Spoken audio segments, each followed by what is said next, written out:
Hello, welcome to Savitri Sunita vlogs. ನಾನಿಲ್ಲಿ ನಿಮ್ಮ ಜೊತೆ ಸತ್ತಿಗೂರಲ್ಲಿದ್ದು ಆಮೇಲೆ ಹೈದರಾಬಾದಲ್ಲಿದ್ದು ಎರಡೂ ಕಡೆದು ವಿಡಿಯೋನ ನಾನಿಲ್ಲಿ ಶೇರ್ ಮಾಡ್ಕೊಂಡಿದ್ದೀನಿ. ಯಾಕಂತಂದರೆ ಜಾಸ್ತಿ ವಿಡಿಯೋನ ಮಾಡ್ಕೊಳ್ಳೋದಕ್ಕಾಗಲಿಲ್ಲ. ಸೊ ಹಾಗಾಗಿ ಇರುವಂಥ ವಿಡಿಯೋನೇ ನಾನಿಲ್ಲಿ ಎಡಿಟ್ ಮಾಡಿ ನಿಮ್ಮ ಜೊತೆ ಶೇರ್ ಮಾಡ್ಕೊಂಡಿದ್ದೀನಿ. ಸತ್ತಿಗೂರಿಗೆ ಬಂದ ಮೇಲೆ ಮಹೇಶ್ ಅವರು ಒಂದು ಫ್ರೆಂಡ್ದು ಮದುವೆ ಇತ್ತು ಅಂತ ಹೇಳಿ ಕರ್ಕೊಂಡು ಹೋಗಿದ್ರು. ಇಲ್ಲಿ ನನ್ನ ಮಗನ ನೋಡ್ರಿ, ಇಲ್ಲಿ ಚಿಂತೆ ಇಲ್ದವ್ರಿಗೆ ಸಂತೆಯಲ್ಲೂ ನಿದ್ದೆ ಅನ್ನೋ ಥರ ಮದುವೆ ಮನೆಯಲ್ಲಿನೂ ಅಂಥ ಒಂದು ಗದ್ದಲದಲ್ಲಿನೂ ಫುಲ್ ನಿದ್ದೆ ಮಾಡಿ ಎದ್ದ. ಸೊ ಅದಾದಮೇಲೆ ನಾನಿಲ್ಲಿ ಕಟ್ಟೆ ಮೇಲೆ ಒಂದು ಆಟ ಆಡಿಸ್ಕೋತಾ ಕುಂತಿದ್ದೀನಿ. ಊಟ ಎಲ್ಲ ಆದಮೇಲೆ ಹಾಗೆ ಒಂದು ಸ್ವಲ್ಪ ಅಲ್ಲಿ ಗಿಡದ ಹತ್ರ ಕುಂತಿದ್ವಿ ಗಾಳಿಗೆ ಅಂತ. ಸೊ ನಾನು ಅಲ್ಲಿ ಆಟ ಆಡಿಸ್ಕೊಂಡು ಕುಂತಿದ್ದೆ ಅವನ ಜೊತೆ. ಆಮೇಲೆ ಪ್ರದಿತ್ಯಂದು ಇನ್ನೂ ಆಧಾರ್ ಕಾರ್ಡ್ ಮಾಡಿಸಿರಲಿಲ್ಲ. ಸೊ ಮದುವೆ ಎಲ್ಲ ಮುಗಿಸ್ಕೊಂಡು ಬಂದು ಸಾಯಂಕಾಲ ಟೈಮಲ್ಲಿ ಆಧಾರ್ ಕಾರ್ಡ್ ಮಾಡಿಸೋದಕ್ಕೆ ಅಂತ ಹೇಳಿ ಆಧಾರ್ ಕಾರ್ಡ್ ಸೆಂಟರ್ಗೆ ಹೋಗಿದ್ವಿ. ಸೊ ಒಂದು ಆಧಾರ್ ಕಾರ್ಡ್ ಮಾಡಿಸ್ಕೊಂಬಂದ್ವಿ. ಆಮೇಲೆ ನೆಕ್ಸ್ಟ್ ಡೇ ನೋಡಿದರೆ ಪ್ರದಿತ್ಯಂದು ಫುಲ್ ಗೆಟಪ್ ಚೇಂಜ್ ಮಾಡಿದ್ದೀವಿ. ಅವನದು ಸ್ವಲ್ಪ ಹೇರ್ಸ್ ಎಲ್ಲ ಅಷ್ಟೊಂದು ಸರಿಯಾಗಿ ಕಟಿಂಗ್ ಮಾಡಿಸಿರಲಿಲ್ಲ. ಸೊ ಹೀಗಾಗಿ ಎಲ್ಲ ಪೂರ್ತಿ ಎಲ್ಲನೂ ಹೇರ್ ಕಟಿಂಗನ್ನು ಮಾಡಿಸಿದ್ನಿ. ಆ್ಯಂಡ್ ನೆಕ್ಸ್ಟ್ ಇಲ್ಲಿ ಊರಿಗೆ ಹೋಗೋದಕ್ಕೆ ಬ್ಯಾಗ್ ಎಲ್ಲ ಪ್ಯಾಕಿಂಗ್ ಆಯಿತು. ಗುರ್ಲಾಪುರದಿಂದ ಸತ್ತಿಗೂರಿಗೆ ಬರುವಾಗೂ ಪ್ಯಾಕ್ ಮಾಡೋದು, ಆಮೇಲೆ ಇವಾಗ ಸತ್ತಿಗೂರಿಂದ ಹೈದರಾಬಾದ್ಗೆ ಹೋಗುವಾಗೂ ಪ್ಯಾಕ್ ಮಾಡೋದು. ಬರೀ ಪ್ಯಾಕಿಂಗಲ್ಲೇ ಆಗಿದೆ ಈ ಮಂತ್ ಎಲ್ಲ ನಂದು.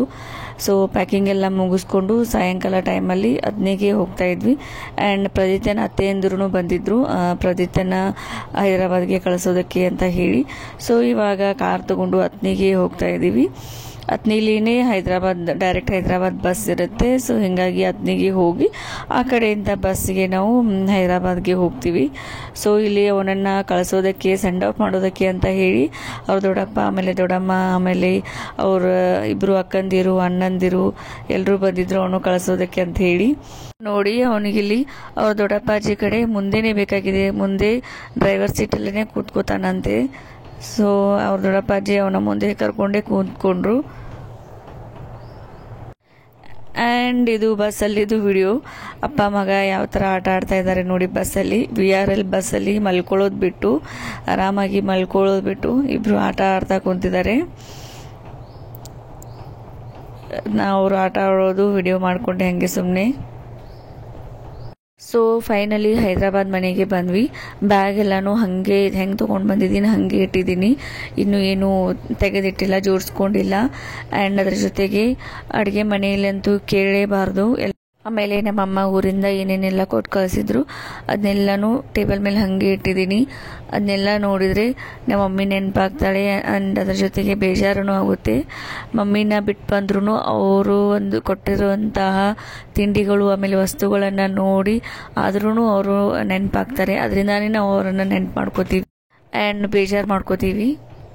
ಆ್ಯಂಡ್ ಟಿಫಿನ್ ಎಲ್ಲ ಮಾಡಿಬಿಟ್ಟು ಒಂದು ಸ್ವಲ್ಪ ಟೈಮ್ ಮಾಡಿಕೊಂಡು ಆಮೇಲೆ ಎಲ್ಲನೂ ಜೋಡಿಸಿಟ್ಕೊಂಡೆ. ಕಿಚನ್ ಎಲ್ಲನೂ ಫಸ್ಟ್ ಕ್ಲೀನ್ ಮಾಡಿಕೊಂಡು ಎಲ್ಲನೂ ಜೋಡಿಸಿ ಇಟ್ಕೊಂಡು ಬಂದೆ. ಆಮೇಲೆ ರೂಮಿಗೆ ಬಂದು ನೋಡಿದರೆ ರೂಮಲ್ಲಿ ಎಲ್ಲ ಕಬೋರ್ಡೂ ಬಟ್ಟೆ ಎಲ್ಲ ಕಿತ್ತಾಕಿ ಎಲ್ಲನೂ ಮೆಸ್ಸಿಯಾಗಿ ಮಾಡಿಬಿಟ್ಟಿದ್ರು. ಸೊ ನಮ್ಮ ಮನೆಯಲ್ಲಿ 2 ತಿಂಗಳು ಇರಲಿಲ್ಲ. ಸೊ 2 ತಿಂಗಳಲ್ಲಿ ನನ್ನ ಕಬೋರ್ಡ್ ಎಲ್ಲನೂ ಬಟ್ಟೆ ಎಲ್ಲ ಆಚೆ ಈಚೆ ಎಲ್ಲ ಆಗಿದ್ದು.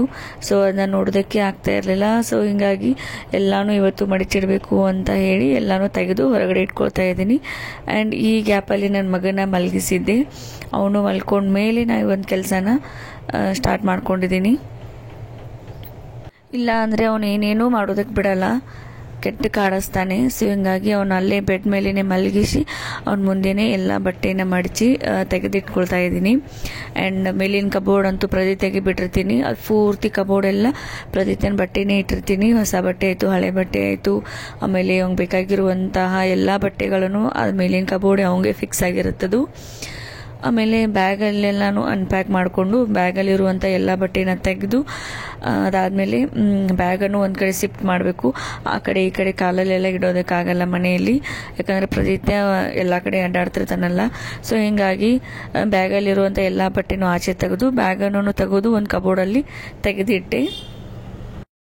ಎಲ್ಲ ಹೆಣ್ಮಕ್ಳದು ಹಿಂಗೆ ಅಲ್ವಾ, ಎಲ್ಲಾದರೂ ಹೋಗ್ಬೇಕಾದ್ರೂ ಪ್ಯಾಕ್ ಮಾಡೋದು, ಆಮೇಲೆ ಮನೆಯಲ್ಲಿರುವಂಥ ಎಲ್ಲ ವಸ್ತುನ ಜೋಡಿಸಿಡೋದು, ಆಮೇಲೆ ಬಂದ ಮೇಲೇನೂ ಎಲ್ಲನೂ ಜೋಡಿಸಿಡೋದು, ಎಲ್ಲನೂ ತೆಗೆದಿಡೋದು, ಇದೇ ಆಗುತ್ತೆ ಹೆಣ್ಮಕ್ಳ ಜೀವನ.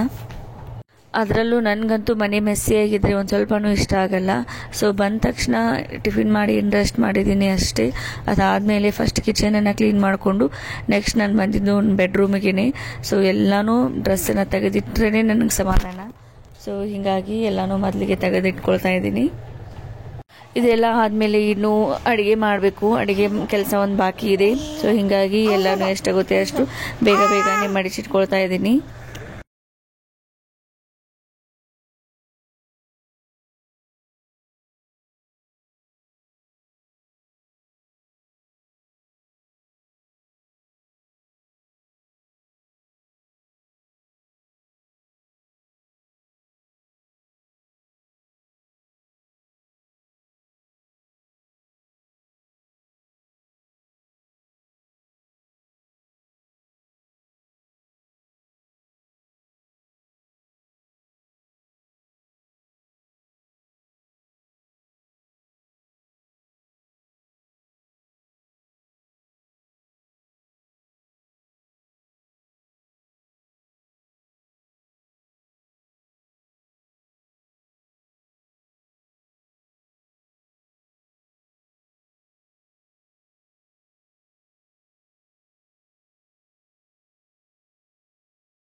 So finally ಹಿಂಗಾಯಿತು. ಕಬೋರ್ಡೆಲ್ಲ ಮೇಲೆ ಪ್ರದೀತನ ಬಟ್ಟೆನೆಲ್ಲ ಈ ಥರ ಇಟ್ಟಿದ್ದೀನಿ.